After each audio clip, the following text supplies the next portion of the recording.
1,00,000 योजन, किलोमीटर नहीं, योजन में कितने होते हैं? योजन के अंदर पहले कोस आएंगे, कोस के बाद में क्या आएंगे? किलोमीटर आएंगे।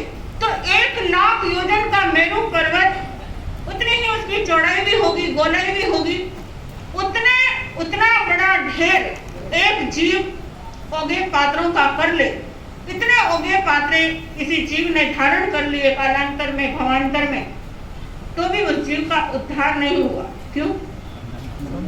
सम्यक दर्शन नहीं था, सम्यक दर्शन का अभाव था, इसलिए उसका कुछ भी नहीं हो सका। सम्यक दर्शन की उपस्थिति के अंदर अगर आप इतना सा 2 लाइन का ज्ञान भी आप ग्रहण करेंगे तो वो क्या कहलाएगा?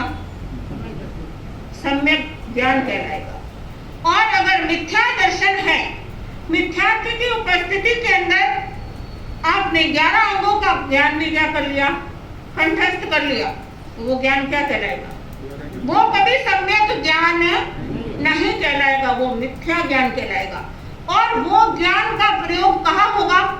सिर्फ वाद विवाद और तर्क वितर्क करने के अंदर उस ज्ञान का क्या होगा? उपयोग होगा। दिखावे के लिए, प्रदर्शनबाजी के लिए उस ज्ञान का क्या होगा? उपयोग होगा। आत्मिक उद्धार के लिए वो ज्ञान कभी भी काम आने वाला नहीं है। तो सम्यक दर्शन का जीवन के अंदर होना बहुत जरूरी है। सम्यक दर्शन यानी क्या? एक सम्यक दर्शन होता है कि हमारी श्रद्धा क्या होनी चाहिए? सही होनी चाहिए।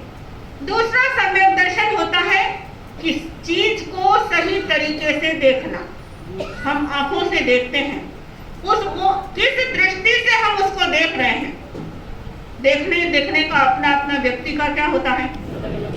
नजरिया अलग अलग होता है।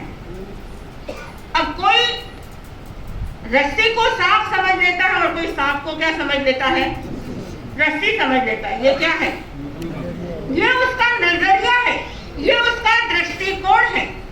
अगर दृष्टिकोण सही नहीं है, हमने गणित के अंदर कितने कोण पढ़े ना? 5वीं में, 7वीं में, 8वीं में गणित में कितने कोण पढ़े हमने? बोलो, याद है? कितने कोण पढ़े थे? एक तो होता है त्रिकोण। क्या होता है? त्रिकोण होता है, एक चतुष्कोण होता है, एक षटकोण होता है और एक चौकोर यानी चौकोण होता है।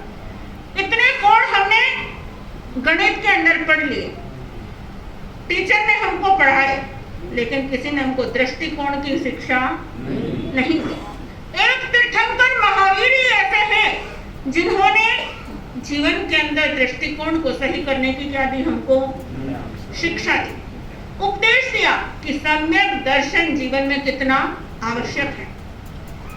अगर हमारा दृष्टिकोण सही है तो हम सुंदर से सुंदर चीज को भी सुंदर तरीके से देखेंगे और गंदी से गंदी चीज को भी हम सुंदर तरीके से देखेंगे। और अगर हमारा दृष्टिकोण सही नहीं है तो सामने कितनी ही ब्यूटी हो, कितनी ही सुंदरता हो, कितना ही प्राकृतिक सौंदर्य हो, उसके अंदर हम क्या निकालेंगे? कमियां और त्रुटियां ही निकालेंगे। अब एक कोयल और एक कौवा, दोनों का वाद विवाद हो गया। कौवा कहने लगा कोयल को कि तेरी आवाज तो बहुत अच्छी है। क्या कहने लगा?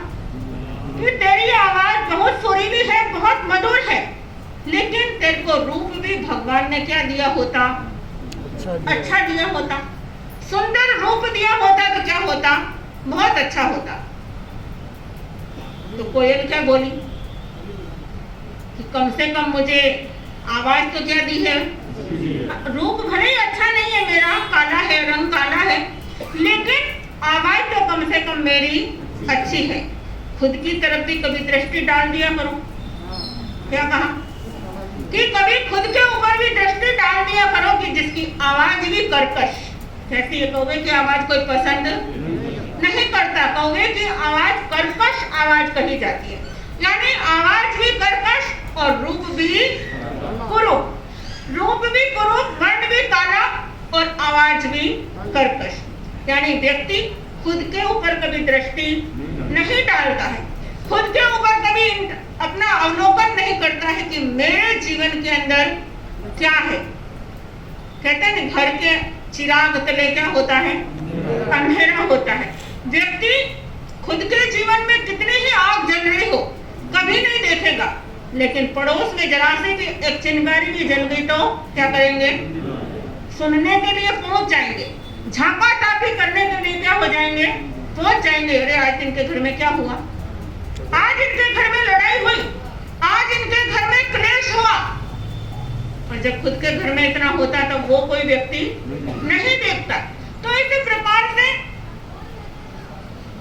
दृष्टिकोण सही नहीं होने से हम क्या निकालते रहते हैं, दूसरों की कमियां ही हम क्या करते रहते हैं, देखते रहते हैं।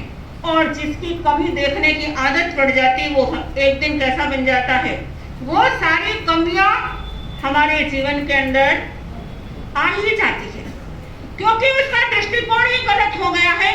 और वो कमियों को देखने के कारण से धीरे धीरे वो उसकी अच्छाइयां क्या होती जाएगी, गुल होती जाएगी, और वो कमियां ही उसके जीवन में क्या बना लेगी, स्थान बना लेगी। इसलिए भगवान महावीर कहते हैं कि अपने दृष्टिकोण को क्या रखो, सही रखो। अपना दृष्टिकोण अच्छा होगा तो जीवन दुनिया के सारे काम हमारे क्या होंगे, अच्छे होंगे।